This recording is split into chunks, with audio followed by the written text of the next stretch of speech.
X square d Y by D x equal to x square minus 2y square plus x y. Simplest question है। तो पहले तो x square को divide में ले जाते हैं, तो d Y by D x बचा। एक्स स्क्वायर को मैं तीनों के नीचे डिवाइड में लिख रहा हूँ, तो एक्स स्क्वायर से एक्स स्क्वायर कैंसिल, तो 1 आ जाएगा।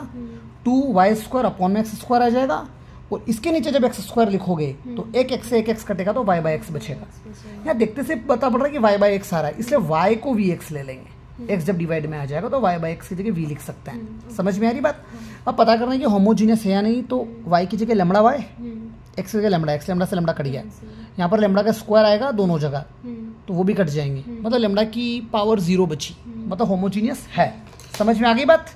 मान लीजिए यहाँ से एक ही एक्स होता, तब यहाँ तो लैम्बडा स्क्वायर बचता, बढ़िया लैम्बडा बचता, तब लैम्बडा बच जाता, पावर में 0 नहीं आता, तब वो होमोजीनियस नहीं होती। हम कल ही पढ़ चुके हैं, D Y by D X लिखेंगे V X D we by D X, 1 की जगह 1 माइनस वाई बाई एक्स का स्क्वायर है, तो ये वी का स्क्वायर हो जाएगा और ये वी हो जाएगा। नहीं समझ में आई बात? इसको उधर जगह माइनस कर दिया, x D we by D x minus करेंगे तो वी से वी कैंसिल ही हो जाएगा, एलसीएम वाला तो लफड़ा ही नहीं रहा यहाँ। तो हमारे पास क्या बच गया? 1 माइनस 2v का स्क्वायर। सारे डी वी डी एक्स ऊपर ले लीजिए आप, तो डी एक्स ऊपर आ गया, तो ये 1 माइनस 2v स्क्वायर नीचे आ जाएगा और एक्स के नीचे आ जाएगा, integrate both side. V square का कोफिशिएंट हमेशा 1 होना चाहिए। समझ में आ रही है बात?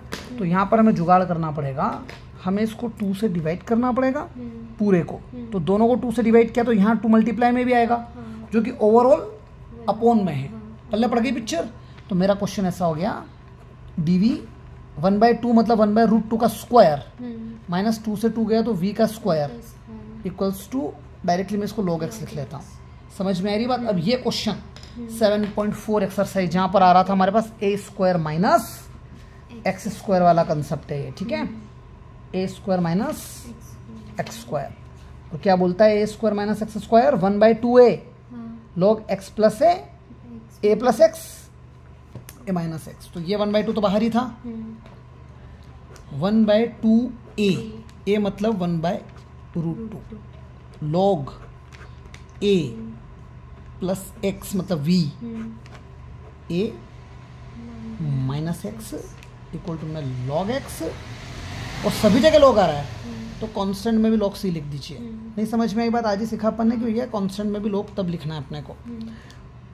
√2 से 2 कटेगा तो एक √2 बच जाएगा, ये हो गया 2√2 log, एलसीएम लेंगे तो √2 का मल्टीप्लाई v में, तो 1 प्लस √2v, v मतलब y बाय एक्स।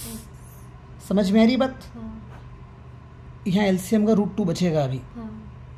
इसी तरह से इसका मल्टीप्लाई इधर, तो 1 माइनस √2 y बाय एक्स, और यहाँ पर भी √2 बच रहा था और यहाँ पर भी √2 बच कैंसिल आउट हो गया, इक्वल टू बचा log x plus log c। अभी y बाय एक्स का भी एलसीएम लेंगे तो x का मल्टीप्लाई इधर और इस x का मल्टीप्लाई भी इधर। हमारे पास हो गया 1/2√2 log x plus √2y x minus √2y, और एलसीएम के x दोनों कट गए, equal to log x plus log c। ठीक है?